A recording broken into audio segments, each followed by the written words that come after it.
Hello friends, वापस से आप सभी का स्वागत है हमारे इस चैनल में।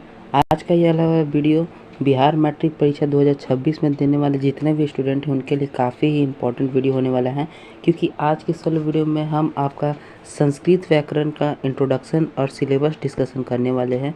जैसा कि आपको मालूम होना चाहिए कि संस्कृत आपका एक 100 नंबर का सब्जेक्ट है, 100 नंबर का सब्जेक्ट है, इसलिए इसका जो महत्व है साइंस एवं सोशल साइंस से ज़्यादा है, क्योंकि साइंस एवं सोशल साइंस 80 नंबर का एग्ज़ाम होता है और इसका 100 नंबर का एग्ज़ाम होता है। और संस्कृत में भी आपका सबसे मेन है संस्कृत व्याकरण।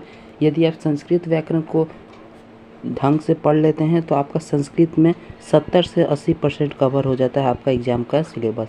इसलिए इसको पढ़ना आपको काफ़ी ही इम्पोर्टेंट है। इसलिए आज की इस वीडियो में हम लेकर के उपस्थित है आपका बिहार मैट्रिक परीक्षा 2026 के लिए संस्कृत व्याकरण का इंट्रोडक्शन, यानी इसके बारे में हम बतलाने वाले हैं, तथा इसका सिलेबस हम लोग बतलाएंगे कि कौन कौन सा टॉपिक हम पढ़ेंगे और कौन कौन से टॉपिक से कितना नंबर आता है, किस तरह से हम इसमें 100 आउट ऑफ 100 नंबर कवर कर सकते हैं। इसीलिए संस्कृत को और हिंदी को स्कोरिंग सब्जेक्ट कहते हैं, क्योंकि इन सब्जेक्ट में यदि आप थोड़ा सा भी ध्यान दे देते हैं तो आपको 100 नंबर आने से कोई नहीं रोक सकता है। अब ऐसा हम इसलिए खुद बता रहे हैं क्योंकि मेरा खुद संस्कृत में 94 नंबर आया है। तो अब आप सोचिएगा कि मेरा 94 आया है तो आपको हम 100 का कैसे बताएंगे। तो हम वो सब भी बताएंगे कि जो हमने किया जिस कारण से 94 आया, और हम वो कमी भी बताएंगे जो आपको नहीं करना चाहिए जिस कारण से मेरा 94 ही आया, इससे ज़्यादा नंबर नहीं आया। तो काफ़ी इंपॉर्टेंट वीडियो है आपके लिए, इसलिए इस वीडियो में लास्ट तक बने रहिएगा। यदि आपको वीडियो पसंद आता है तो आप वीडियो को लाइक कर सकते हैं। लाइक करने में आपका पैसा नहीं लगेगा, इसलिए वीडियो लाइक कर दीजिएगा। और चैनल में आप नए हैं तो चैनल को आप सब्सक्राइब भी कर सकते हैं, क्योंकि इसी प्रकार के इंपॉर्टेंट वीडियो का नोटिफिकेशन आपको आगे भी प्राप्त होते रहें। इसलिए चैनल को सब्सक्राइब कर लीजिए। कोई डाउट रहता है तो आप कमेंट बॉक्स में पूछ सकते हैं। हम लोग फटाफट से वीडियो की शुरुआत करते हैं। तो देखिए, हम लोग बात करते हैं आपके संस्कृत सब्जेक्ट के बारे में। तो संस्कृत सब्जेक्ट को आपको 2 भाग में विभाजित किया गया है। एक तो बुक है आप लोग का, किताब है जिसका हम लोग का नाम है पीयूषम। क्या नाम है? पीयूषम। यह जो बुक है, इस बुक में टोटल 15 चैप्टर्स दिए गए हैं। आपके बुक में कितने चैप्टर हैं? तो 15 चैप्टर हैं, और काफ़ी ही सिंपल आपके चैप्टर्स हैं। माफ़ करिएगा, 14 चैप्टर हैं। 14 चैप्टर आपके बुक में हैं और काफ़ी सिंपल चैप्टर्स हैं।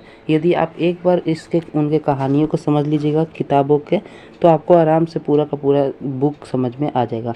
तो आप हमें कमेंट करके बतलाइएगा कि क्या हमें बुक भी पढ़ाना चाहिए या फिर केवल व्याकरण। हम आपको बतला दे रहे हैं कि हम व्याकरण के जिन जिन टॉपिक को बताएंगे उसको डे बाय डे हम क्लियर करते जाएंगे, आपको बतलाते जाएंगे। इसलिए आप हमें कमेंट करके बतलाइएगा कि पहले हम लोग बुक का कंप्लीट करेंगे कि पहले व्याकरण का, ठीक है। तो वो बात की बात है, पहले हम लोग इस वीडियो में व्याकरण के बारे में समझने वाले हैं, व्याकरण के टॉपिक के बारे में। सबसे पहले तो आपको हम बतला दे रहे हैं कि आपका जो संस्कृत का एग्ज़ाम होता है यह 2 भाग में डिवाइड होता है, या फिर कोई भी एग्ज़ाम होता है बिहार बोर्ड में 2 भाग में विभाजित किया जाता है। एक तो आप लोग का ऑब्जेक्टिव सेशन होता है और एक तो आप लोग का रहता है सब्जेक्टिव सेशन। ऑब्जेक्टिव सेशन में आप लोग का 50 नंबर का रहता है और सब्जेक्टिव सेशन भी आप लोग का 50 नंबर रहता है। लेकिन बिहार बोर्ड द्वारा डबल क्वेश्चन का रूल लगाया गया है, यानी कि आपको 100 ठे क्वेश्चन मिले जाएंगे, जिसमें से आपको 50 ठे क्वेश्चन बनाने हैं। सब्जेक्टिव में भी सेम टू सेम 100 नंबर का क्वेश्चन आपको मिलेगा और 50 नंबर का आपको उसमें बनाना है। तो यह काफ़ी बहुत बढ़िया बात है आपका। तो इसमें हम लोग बात करेंगे कि यदि 100 नंबर ऑब्जेक्टिव में मिलेगा क्वेश्चन और 100 नंबर सब्जेक्टिव में, उस हिसाब के आपका जो एग्ज़ाम है यह 200 नंबर का हो जाएगा, जिसमें से आपको केवल 100 नंबर ही बनाना है, ठीक है। तो हम संस्कृत व्याकरण को इसीलिए ज़्यादा महत्व देते हैं कि यदि आप संस्कृत व्याकरण पढ़ लेते हैं, हम जिन टॉपिक को हम ज़्यादा एक्स्ट्रा नहीं बतलाएंगे, आपको थोड़ा बहुत टॉपिक बताएंगे। यदि उन टॉपिक को आप पढ़ लेते हैं तो आपका कम से कम 80 क्वेश्चन आराम से बन जाएगा, यानी 80 नंबर यहाँ से आप लोग का कन्फर्म हो जाएगा। और बाकी का रहा 20 क्वेश्चन, तो उसके लिए आपको बुक के चैप्टर्स को पढ़ना पड़ेगा, केवल 20 क्वेश्चन के लिए, यानी 20 नंबर के लिए, ठीक है। तो अब जितना हम बतला रहे हैं उतना से 80 नंबर आपका 100% कन्फर्म हो जाएगा यदि आप बढ़िया से पढ़ेंगे तो। और बाकी 20 नंबर के लिए आप लोग को बुक पढ़ना पड़ेगा। यदि एक बार आप एक चैप्टर को पढ़ लेते हैं तो आपको क्वेश्चन आराम से बन जाएंगे, ठीक है। तो मेनली हम इस वीडियो में व्याकरण पर डिस्कशन करने वाले हैं, क्योंकि जैसा हमने बतलाया कि आपका 80 नंबर, मान के चलिए 80 नहीं तो 70 नंबर, 70 से 75 नंबर आपका व्याकरण से 100% मिल जाएगा। इसलिए व्याकरण अपने आप में बहुत ही बड़ा टॉपिक है, ठीक है। तो व्याकरण के बारे में बात करें तो व्याकरण आपका ऑब्जेक्टिव में भी क्वेश्चन पूछ जाता है व्याकरण से, और व्याकरण से सब्जेक्टिव में भी क्वेश्चंस पूछे जाते हैं। ऑब्जेक्टिव में अलग में पूछा जाता है और सब्जेक्टिव में अलग क्वेश्चंस पूछे जाते हैं। तो चलिए पहले हम बात करते हैं ऑब्जेक्टिव के बारे में। ऑब्जेक्टिव में पहले हम लोग नंबर के बारे में बात करें तो पूरा संस्कृत में हमने बताया कि आपको 100 टे क्वेश्चन मिलता है जिसमें से 50 टे बनाना रहता है। यह ऑब्जेक्टिव का केस है, ठीक। इस 100 जो क्वेश्चन है, इस 100 क्वेश्चन में से मान के चलिए आप लोग का 55 से लेके 60 क्वेश्चन व्याकरण से पूछ जाता है और बचा 45 से 50 क्वेश्चन आप लोग का पूछ जाता है बुक से। इस बार के इस साल का हम लोग बात करें डेटा यानी 2025 के बारे में बात करें तो 2025 में आपका जो व्याकरण से पूछा गया था क्वेश्चन 65 क्वेश्चन पूछे गए थे। 65 नहीं, माफ़ करिएगा, 55 क्वेश्चन पूछे गए थे। आपका इस बार पूछे गए थे 55 क्वेश्चन और बुक से 45 क्वेश्चन पूछे गए थे। तो काफ़ी इंपॉर्टेंट है ऑब्जेक्टिव में। ऑब्जेक्टिव में मान के चलिए यदि आप पढ़ लेते हैं व्याकरण तो ऑब्जेक्टिव में आप लोग का कम से कम 45 से 50 तो आराम से पूछ जाता है। बिहार बोर्ड द्वारा कंफर्म नहीं रहता है कि इतना ही पूछेगा, लेकिन हम एवरेज बात करें तो ऑब्जेक्टिव से आप लोग का संस्कृत व्याकरण में 50 से 55 क्वेश्चंस आते हैं, ठीक है। यदि आप केवल संस्कृत व्याकरण पढ़ते हैं तो आपका ऑब्जेक्टिव का मामला पूरा क्लियर हो जाएगा, ठीक है। अब आप सोचिएगा कि हम संस्कृत व्याकरण पढ़े ही ना फिर भी संस्कृत में अच्छा नंबर आ जाए, तो ऐसा बिल्कुल नहीं है। आपको संस्कृत व्याकरण पढ़ना ही पड़ेगा, तभी जाके आप संस्कृत में, यदि आप संस्कृत व्याकरण नहीं पढ़ते हैं तो आप 70 नंबर भी नहीं ला पाएंगे संस्कृत में। ये मेरा दावा है, क्योंकि ऐसा पैटर्न ही बनाया गया है कि आपको संस्कृत व्याकरण पढ़ना पड़ेगा। हम चाहे बात करें संस्कृत व्याकरण की या फिर हम बात करें हिंदी व्याकरण की, दोनों में व्याकरण को ज़्यादा वैल्यू दिया गया है बुक से ज़्यादा, ठीक। व्याकरण पढ़ना आपके लिए ज़रूरी है, ठीक। तो अब ऑब्जेक्टिव में हम लोग कुछ टॉपिक बताएंगे, केवल 60 टॉपिक। आपका है तो बहुत सारा टॉपिक, लेकिन केवल 60 टॉपिक हम बताने वाले हैं। उसमें से 3 या 4 थोड़ा बड़ा है, बाकी सब बहुत आसान आसान टॉपिक है। यदि इन टॉपिक को आप पढ़ लीजिएगा तो हम आपको ये गारंटी देते हैं कि आपका 45 से 50 क्वेश्चन आपके एग्ज़ाम में आ जाएंगे। और यह हम हवा में नहीं बात कर रहे हैं, आपको हम प्रूफ के साथ बतलाएंगे, इसलिए आप वीडियो में बने रहिएगा। तो टॉपिक के बारे में पहले हम लोग जान लेते हैं कि कौन कौन सा वो टॉपिक है जिससे सबसे ज़्यादा क्वेश्चंस पूछे जाते हैं आपका संस्कृत में। सबसे पहले आप लोग का टॉपिक है वर्ण, स्वर वर्ण, व्यंजन वर्ण, इसके बारे में पढ़ना है। संधि में पढ़ना है, स्वर संधि, व्यंजन संधि, विसर्ग संधि। समास में आप लोग को 6 प्रकार के समास को पढ़ना है, कर्मधारय, द्विगु, द्वंद्व, तत्पुरुष, अव्ययी भाव। इस तरह से नए समास तो अलग अलग प्रकार के समास के बारे में पढ़ना है। फिर कारक तो आप लोग पढ़े ही होंगे, कर्ता ने कर्म को कर्ण से, संप्रदान को के लिए संप्रदान से, इस प्रकार से आपको कारक भी पढ़ना होगा। कारक के बाद उपसर्ग प्रत्यय, सबसे मेन टॉपिक है यही उपसर्ग प्रत्यय। उपसर्ग प्रत्यय में ये जो उपसर्ग है ये तो आसान है, लेकिन प्रत्यय आपका संस्कृत व्याकरण का मोस्ट इम्पॉर्टेंट टॉपिक है। इसको आपको पढ़ लेते हैं, ये तो सब कोई के समझ में नहीं आएगा, लेकिन जिसके समझ में आ गया उसका बल्ले बल्ले है, यानी बहुत ही इंपॉर्टेंट टॉपिक हो आपको उपसर्ग और प्रत्यय। उसके बाद फिर आप लोग का है शब्द रूप यानी विभक्ति भी हम लोग जिसको कहते हैं, और उसके बाद धातु रूप जिसको हम लोग कहते हैं लकार। यही टॉपिक है। कुछ टॉपिक के बारे में बात करें तो 1 2 3 4 5 और इधर 6 7 60 टॉपिक है। इन 60 टॉपिक के बारे में आप पढ़ लीजिएगा, आपका मज़ा ही है। अब चलिए हम बता रहे हैं कि आपको प्रूफ देते हैं कि कैसे मज़ा है। तो हम हवा में बात नहीं कर रहे, आपका एग्ज़ाम का पैटर्न को हम 5 से 6 साल के पैटर्न को हम रीड किए हैं, उसके आधार पर हम आपको बतला रहे हैं कि आपका जो वर्ण है, वर्ण से आप एवरेज मान के चलिए कि 3 से 5 क्वेश्चन, यानी मान के चलिए 5 क्वेश्चंस पूछ जाते हैं। संधि से भी 5 मान के चलिए। उसके बाद बात करें हम लोग समास से, तो समास से पूछ जाता है 8 से 10 क्वेश्चन, तो मान के चलिए कि 10 क्वेश्चन। 10 नहीं है, मानिए हम इसको कर देते हैं, इसको 5 5 और इसको भी 5 ही कर देते हैं। वैसे तो पूछा जाता है समाज से 8 या 9 को, लेकिन हम आपको एवरेज बतला रहे हैं कि कितना पूछ जाएगा, ठीक। उसके बाद हम बात करते हैं कारक के बारे में। तो कारक में आपका डेफिनेटली आपको 10 नंबर का क्वेश्चन पूछ जाएंगे, 5 5 10, ठीक।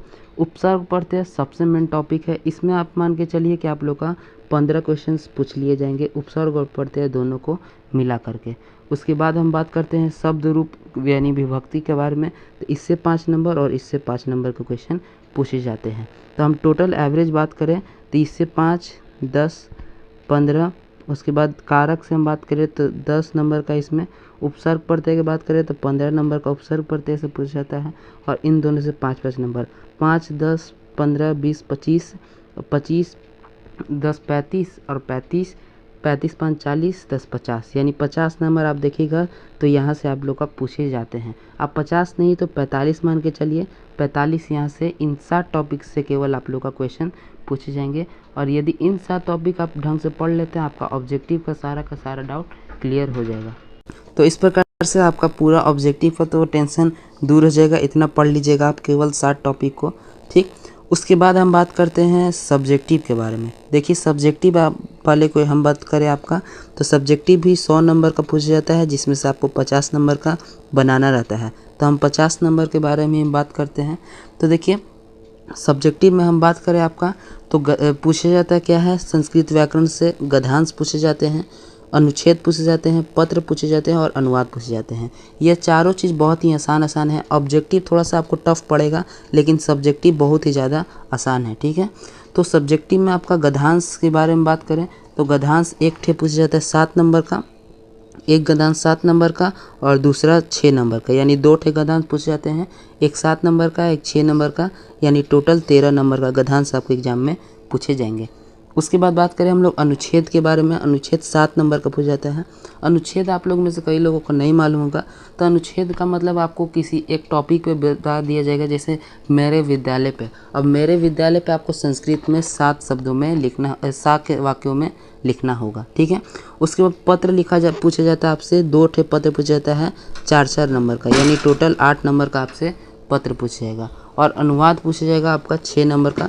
अनुवाद का मतलब कि आपको हिंदी में दिया जाएगा सेंटेंस, उसको संस्कृत में कन्वर्ट करना रहेगा। तो आपको हम बता दें, ये जो ऑब्जेक्टिव क्वेश्चन है या फिर सब्जेक्टिव क्वेश्चन है, यह आपको हिंदी में ही लिखे रहते हैं, ठीक है। तो इसके लिए आपको टेंशन लेने की आवश्यकता नहीं है, हिंदी में ही लिखे रहेंगे। और आपको आंसर भी देना रहेगा, उसको भी हिंदी में ही आंसर आपको देना रहेगा। तो उसका टेंशन आपको नहीं करना है कि संस्कृत आपको कंफर्म आना चाहिए, ठीक है। तो गद्यांश आपका 13 नंबर का और अनुच्छेद 7 नंबर का, तो 13, 7, 20 नंबर का। फिर उसके बाद पत्र 8 नंबर का, 20, 7, 28 नंबर का और 6 नंबर का अनुवाद 28, 6, 34 नंबर का। तो यहाँ से आप लोग का सब्जेक्टिव में बात करें तो 34 नंबर का आता है व्याकरण से, और प्लस में 16 नंबर आपका बुक का क्वेश्चन पूछा जाता है 8 गो। जैसे आपका पाटलिपुत्र में मुख्य दर्शनीय स्थल कौन कौन से है, सत्य का मुख किससे ढका हुआ है। तो इस तरह के काफ़ी सिंपल क्वेश्चन आपके 16 नंबर के बुक से पूछ जाते हैं। तो कुल हम लोग बात करते हैं राउंड फिगर, तो हमने अभी देखा कि आपका ऑब्जेक्टिव यदि आप पढ़ लेते हैं ऑब्जेक्टिव संस्कृत व्याकरण से, तो आपका एवरेज 45 से 50 नंबर आपका मिल जाएगा। और वही हम बात करें सब्जेक्टिव के बारे में तो कंफर्म आपका 34 नंबर यहाँ से मिल जाएगा। तो 50 मान के चलिए कि 45 ही नंबर के बारे में हम बात करते हैं।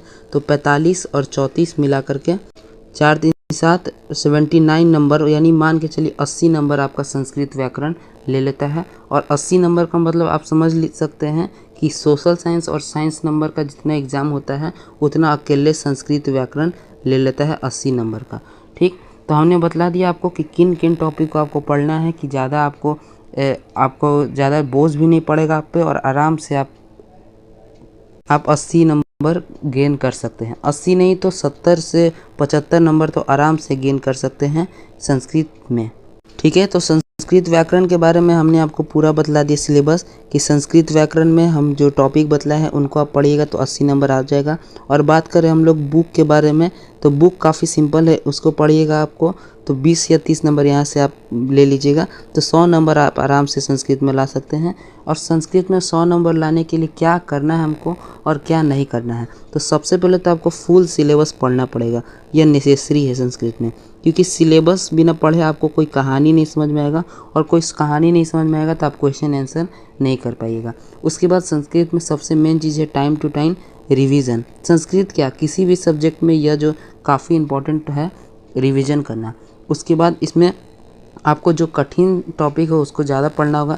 जैसे कि आपका यहाँ पे जो प्रत्यय है यह थोड़ा कठिन है, इसमें फिर धातु रूप आप लोग को याद रखना पड़ेगा, बालक बालको बालका, बालकम बालको बालका, इस तरह से। तो इसमें थोड़ा सा कठिन पड़ेगा, तो इन सभी चीज़ पे आपको ज़्यादा ध्यान देना होगा। और हैंड रिटेन यानी कि राइटिंग पे आप लोग को ज़्यादा ध्यान देना होगा। तो इस तरह से आप संस्कृत में बहुत ही बढ़िया नंबर ला सकते हैं। हम खुद लाए हैं इसीलिए आपको बतला रहे हैं। अब आपके हाथ में रहा कि आपको क्या करना है, पहले बुक के पढ़ाना है या पहले व्याकरण पढ़ना है। तो आप हमें कमेंट करके बताइएगा कि बुक का पढ़ना होगा तो हम बुक ही पहले शुरू करेंगे, या फिर आपको व्याकरण पढ़ना हुआ तो हम व्याकरण ही पहले शुरू करेंगे। ठीक है, तो कमेंट करके जो बताइएगा, वरना फिर हम एक चैनल पे पोल डाल देंगे, तो उस पोल में आप आंसर दे दीजिएगा। जिस भी पोल में ज़्यादा आएगा उसको हम लोग शुरू करेंगे। ठीक है, बाकी आपको क्लासेस के बारे में सारा जानकारी व्हाट्सएप चैनल और टेलीग्राम चैनल पे मिलता है, जिसका लिंक आपको डिस्क्रिप्शन बॉक्स में दे दिया जाएगा, वहाँ से आप लोग जुड़ सकते हैं। चैनल पर नए हैं तो चैनल को सब्सक्राइब कर लीजिए ताकि हर वीडियो का नोटिफिकेशन आपको मिलता रहे। वीडियो पसंद आता है तो वीडियो को लाइक करिएगा, कोई डाउट है तो कमेंट करके ज़रूर पूछिएगा। हम मिलते हैं आपसे नेक्स्ट वीडियो में किसी नए टॉपिक के साथ, और उस टॉपिक के बारे में आपको ही कमेंट करके बतलाना है। तो उसी टॉपिक के साथ हम मिलते हैं, तब तक के लिए जय हिंद, जय भारत।